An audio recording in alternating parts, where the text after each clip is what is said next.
পশ্চিমবঙ্গের পবিত্র ভূমি সাগরদ্বীপ, যেখানে মকর সংক্রান্তিতে শুধুমাত্র পশ্চিমবঙ্গই নয়, ভারতের প্রতিটি প্রান্ত থেকে, এমনকি পৃথিবীর কোনায় কোনায় থেকেও প্রতি বছর মানুষ ছুটে আসেন এই পুণ্যভূমিতে পুণ্য স্নানের উদ্দেশ্যে। আর তাই প্রায় 1 কোটি পুণ্যার্থীদের সমাবেশ এই মেলাকে বানিয়ে তোলে কুম্ভ মেলার পর পৃথিবীর দ্বিতীয় বৃহত্তম মেলা, যাকে আমি বা আপনি গঙ্গাসাগর মেলা হিসেবেই চিনি।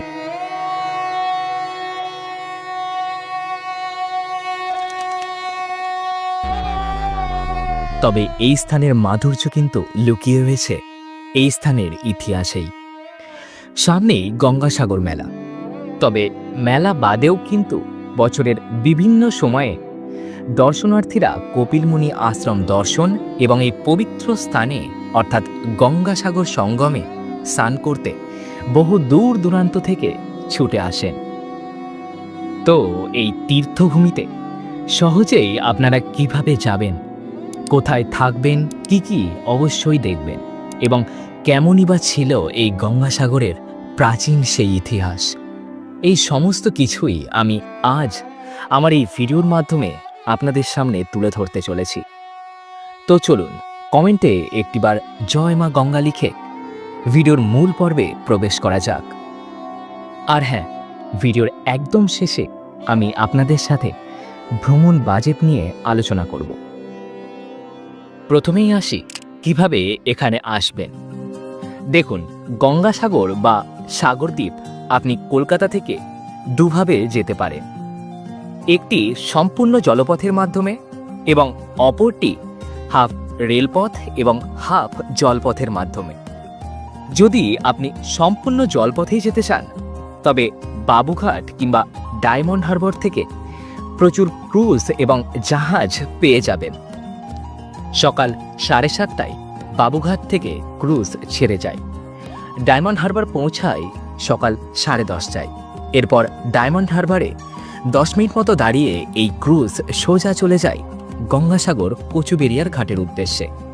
যেহেতু এই জার্নিতে প্রায় 5 ঘন্টা সময় লাগে, তাই আমি বলবো সাথে কিছু খাবার অবশ্যই ক্যারি করবেন। এখানকার টিকিট 2 ধরনের হয়, ইকোনমি এবং প্রিমিয়াম ক্লাস। ইকোনমিতে ভাড়া 1300 এবং প্রিমিয়াম ক্লাসে ভাড়া 1600। তবে ডায়মন্ড হারবার থেকে গেলে ইকোনমিতে 600 আর প্রিমিয়ামে 800 পড়বে। এবং আমার ডেসক্রিপশনে লিঙ্ক দেওয়া রইল, চাইলে সেখান থেকেও টিকিট বুকিং করতে পারে। তবে আমি গঙ্গাসাগর পৌঁছেছিলাম সবচেয়ে জনপ্রিয় মাধ্যম অর্থাৎ লোকাল ট্রেনে চেপেই। মাত্র 25 টাকা দিয়ে টিকিট কেটে শিয়ালদাহ স্টেশনের সাউথ ডিভিশন থেকে সকাল 5:20, 7:14 কিংবা 9:16 শিয়ালদার নামখানা লোকাল ধরে পৌঁছাতে পারেন নামখানা স্টেশন।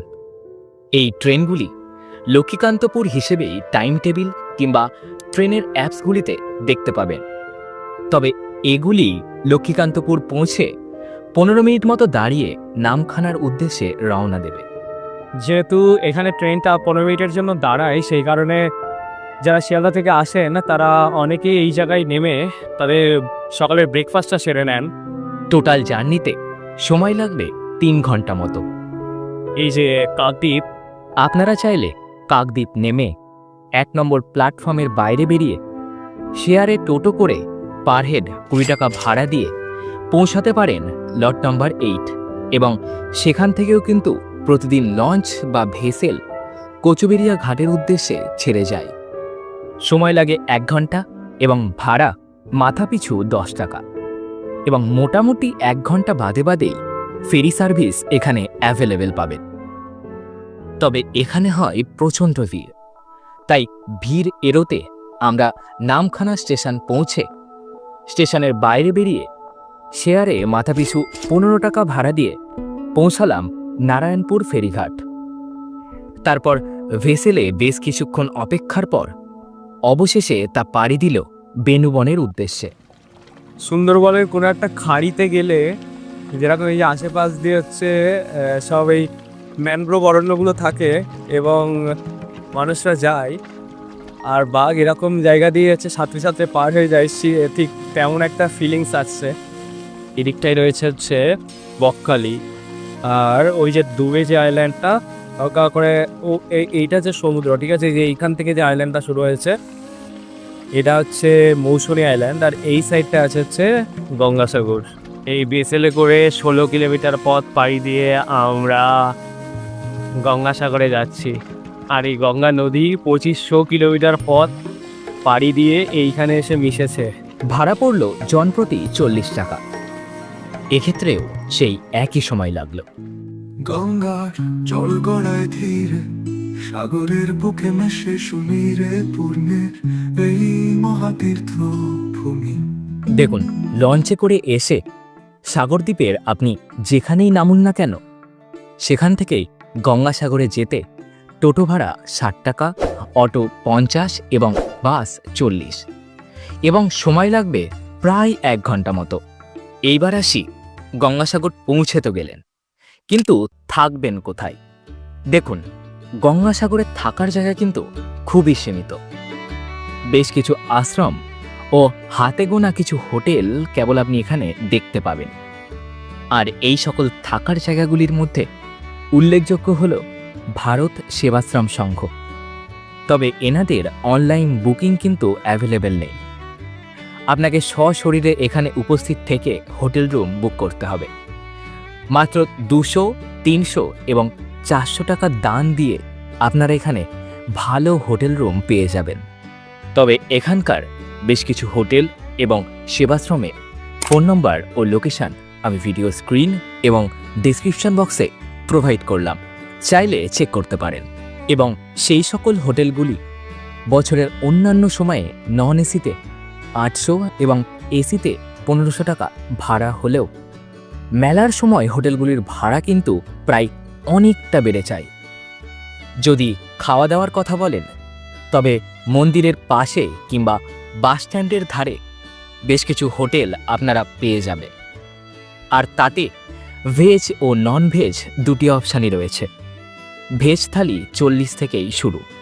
তবে মেলার দিনগুলিতে বিভিন্ন সেবা সমিতি কিংবা ধর্মীয় সংগঠনগুলি তীর্থযাত্রীদের বিনামূল্যে খাবারের ব্যবস্থা করে থাকে। যেহেতু কপিলমুনি আশ্রমকে কেন্দ্র করেই গঙ্গাসাগরের সেই প্রাচীন ইতিহাস আমাদের সকলের সামনে উঠে এসেছে, তাই প্রাচীনকাল থেকেই এই স্থানের মাহাত্ম্য যে কতখানি তা আমরা বহু প্রচলিত এক প্রবাদ থেকেই জানতে পারি। ঘন জঙ্গল, লবণাক্ত মাটি, অস্থিরকর পরিবেশে পায়ে হেঁটে ও ভেলার মাধ্যমে এই স্থানে পৌঁছানোর জন্য ঘটত প্রচুর জীবনহানি। আর তাই এই প্রবাদটি প্রচলিত হয়েছিল যে সব তীর্থ বারবার, গঙ্গাসাগর একবার। ইতিহাসের পাতা ধরে আরও কিছুটা সময় পিছিয়ে গেলে জানা যায় একদা কপিল মুনির ক্রোধাগ্নিতে সগর রাজার 7000 পুত্র ভস্মীভূত হন এবং তাদের আত্মা নরকে নিক্ষিপ্ত হয়। অতঃপর সগর রাজার পুত্র ভগীরথ স্বর্গ থেকে মা গঙ্গাকে নিয়ে এসে সগর পুত্রদের ভস্মাবশেষ ধুয়ে ফেলেন এবং তাদের মুক্ত করে দেন। এভাবেই গঙ্গা আর সাগরের সঙ্গম হয়ে ওঠে এক পবিত্র ভক্তিমূলক স্থান। আর তাই আজও মকর সংক্রান্তিতে, মানে জানুয়ারি মাসের 14-15 তারিখের দিকে লাক্ষাধিক ভক্তবৃন্দ বহু দূর থেকে এই স্থানে ছুটে আসেন। এই যে এটা হচ্ছে কপিলমুনি সরোবর, পবিত্র সেই কপিলমুনির সরোবর। আর এই রাস্তা ধরে সোজা দেখতে পাচ্ছেন ওই যে বঙ্গোপসাগর, মানে গঙ্গা যেখানে আর কি এসে মিশে গিয়েছে।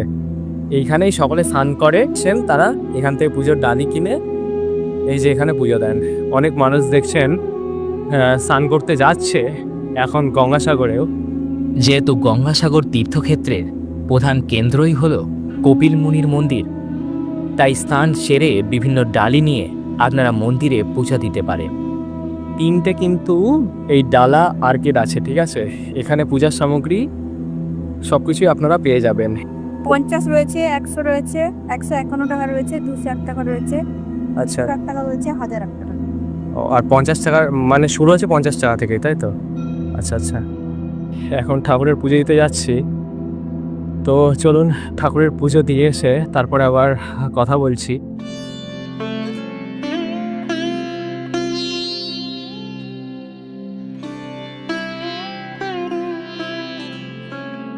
যে এখানে আছে মন্দির, মন্দির থেকে সোজা বেরিয়ে আসি নম্বর, ওইদিকে আরও দুখানা আছে, এবং এই পাশে যে 4 নম্বর 5 নম্বর, মোট 5টা স্নান করার স্পট আছে, সেগুলোতে স্নান করছে। আর চরম ঢেউ কিন্তু এখানে, তো যখন বড়া কোটাল হয় তখন এইগুলো সব ছাপিয়ে যায়।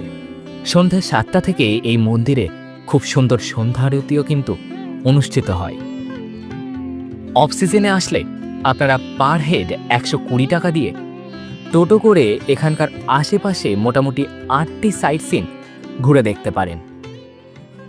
এইভাবেই গঙ্গাসাগর ঘুরে বেনুবন থেকে দুপুর 1টার ভেসেল ধরে নামখানা পৌঁছে নামখানা থেকে 3টির শিয়ালদা লোকাল ধরে পৌঁছেছিলাম বাড়ি। আপনারা চাইলে 4:15 কিংবা 6:35-এর ট্রেনও ধরতে পারেন। আবার অন্যদিকে কচুবেড়িয়ার ঘাট থেকে ভেসেল ধরে বা ক্রুজে বাড়ি ফিরে আসতে পারে। প্রায় 1 ঘন্টা বাদে বাদেই এই ফেরি সার্ভিস এখানে আপনারা অ্যাভেলেবেল পাবেন। সবশেষে আসি 2 দিন হিসাবে এই গঙ্গাসাগর ভ্রমণে বাজেট কত হতে পারে। তাই বাজেটের সুবিধার জন্য আমি গঙ্গাসাগর জার্নি স্টার্ট করছি শিয়ালদা স্টেশন থেকে। এই শিয়ালদা স্টেশন থেকে কাকদ্বীপের up and down train ticket বাবদ খরচা 50 টাকা। কাকদ্বীপ স্টেশন থেকে লট নম্বর 8-এ যাওয়া আসার টোটো খরচ বাবদ 40 টাকা। লট নম্বর 8 থেকে কচুবেড়িয়ার ঘাট পর্যন্ত ফেরি খরচ বাবদ 20 টাকা। কচুবেড়িয়ার ঘাট থেকে গঙ্গাসাগর যাওয়া ও আসার অটো খরচ বাবদ 100 টাকা। একদিন নন এসিতে হোটেল খরচ বা সেবাশ্রম খরচ বাবদ 800 টাকা। 2 দিন খাওয়া দাওয়ার খরচ বাবদ 200 টাকা। এর সাথে আরও 300 টাকা এক্সট্রা ধরে একজন সোলো ট্রাভেলারের আনুমানিক খরচ হতে পারে 1500 টাকা মতো। আমি তো ঘুরে নিলাম গঙ্গাসাগর, তবে আগামী মেলায় আপনি আসছেন তো? কমেন্টে অবশ্যই জানান। ভিডিওটি ভালো লাগলে একটি লাইক ও চ্যানেলে নতুন হয়ে থাকলে সাবস্ক্রাইব করতে ভুলবেন না কিন্তু। দেখা হচ্ছে পরবর্তী ভিডিওতে। ততক্ষণ আমি চাই পুরী থেকে একটু ঘুরে আসি। টাটা।